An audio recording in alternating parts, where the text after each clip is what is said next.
So what's going on guys, Kate is here and welcome back to a brand new video. For today I will show you the best Sorceress PvE build in Lost Ark. So in this guide I will show you what abilities and awakening skill you want to get, then as well I will explain what are the best engravings and cards to use for endgame content. And then lastly I will show you the best gameplay and even which stats you need to allocate for PvE, so you would be able to get the best results and highest damage possible and much more. So no matter how high or low your gear score is or your character level, you can easily use this build and follow the step-by-step guide. So if all this sounds interesting to you, then let's get right into it.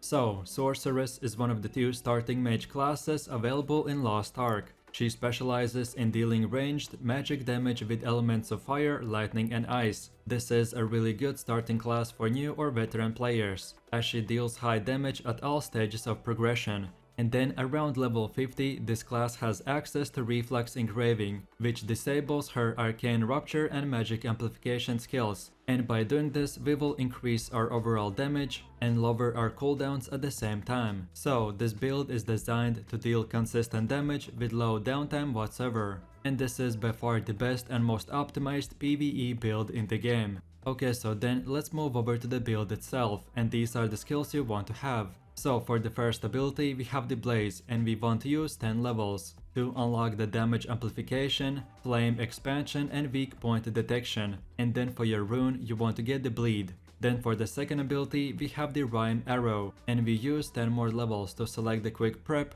Piercing Strike and the Ice Pick. And lastly for your rune you want to get the Focus. Then for the next one we have the Esoteric Reaction, and we use again 10 levels to get the Quick Prep, Final Strike and the Stabilized Crystal. And then for your rune you want to get the Gale Wind. Then for the fourth ability we have the Punishing Strike, and we use 10 skill levels to unlock the Mind Enhancement, Unavoidable Fate and Final Strike.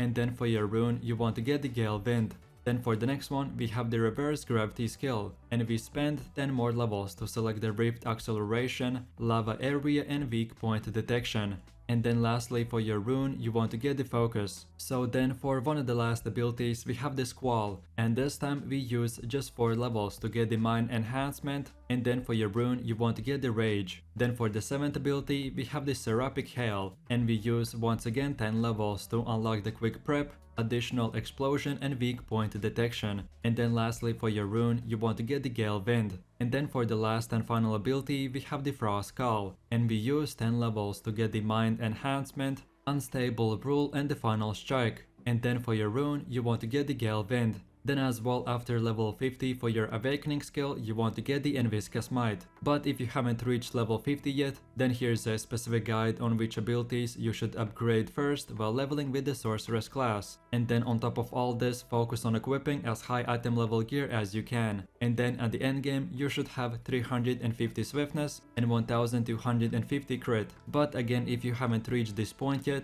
then try to have around 70% stats into crit and 30% stats into swiftness. Okay, so then the way I would recommend to upgrade this build is at level 50 you will get around 250 points. So here's how your build should look like, but then by doing more and more endgame content you will get more points. And at the absolute endgame this is how your build should look like with all the 340 skill points. So at the start you use the 248 point build, and then by leveling up and completing quests you will get more points. So just keep on improving your skills and getting higher tier runes as well. So now let's move over to the engravings, and you want to get Reflex. This is the most important class engraving. It has no downsides because you will increase your damage output while reducing cooldowns. It only locks out the Arcane Rupture and Magic Amplification skills, which we will not be using, and this will increase our overall damage. So then the second engraving is called the Precision Dagger, and this engraving will passively increase your critical hit chance. This build heavily relies on critical hits in order to maximize amount of damage. The penalty on this engraving is minus 12% critical damage,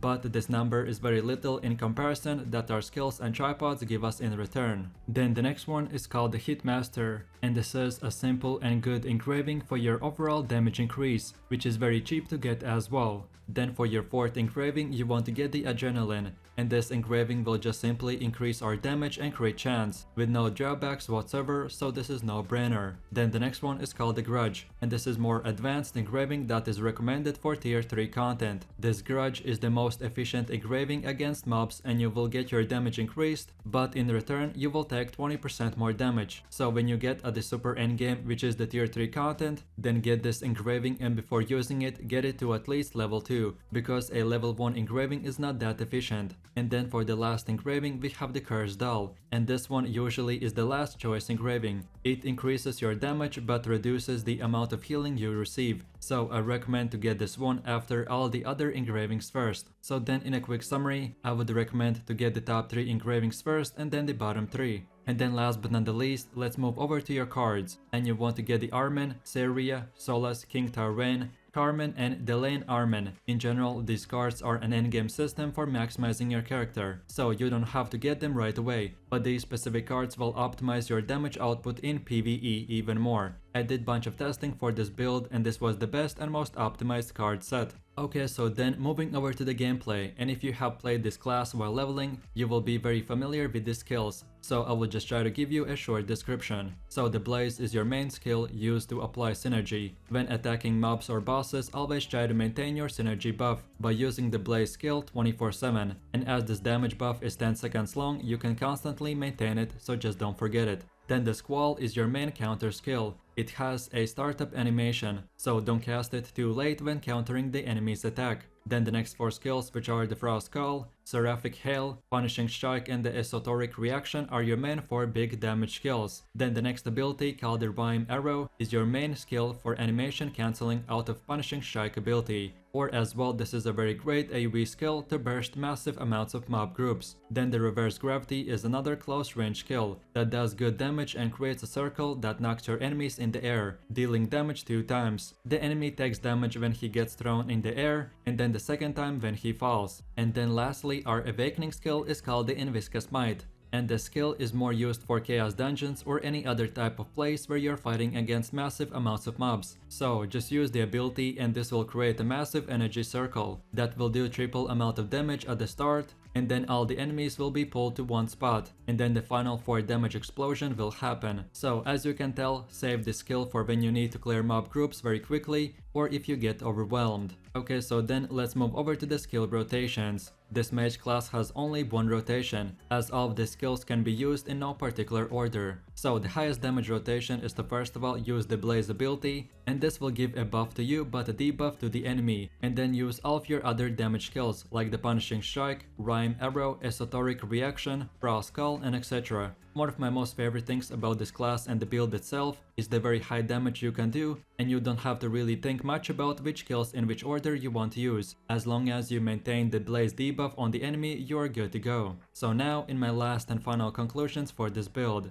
This Sorceress build is instacast, which means that you don't have to do any skill timing or rotations whatsoever. You can easily cast skills as they come up. Just make sure that you combine your big skills with the other damage buffs from your teammates, in case if you're planning to do group PvE content. Then as well, your blink is a good mobility from your identity. Use it to reposition or dodge enemy AoEs. Since this build has no specialization stats, the rate which builds up the identity meter is notably very slow, so you should still be mindful of preserving at least one teleport in case of emergencies, because each dodge will cost 30% of all of your arcane meter. And then lastly, this build is very mana hungry, so if you're struggling with upkeeping mana, the other players in your group will be able to provide mana regeneration, or if you're playing solo, then use the mana regeneration food and get better focus runes. So overall, if you're looking to play the most powerful and highest damage build in Lost Ark, then try this one out, and I hope you enjoy it. And that's about it. So I really do appreciate everyone for watching, guys, and I hope you enjoyed it.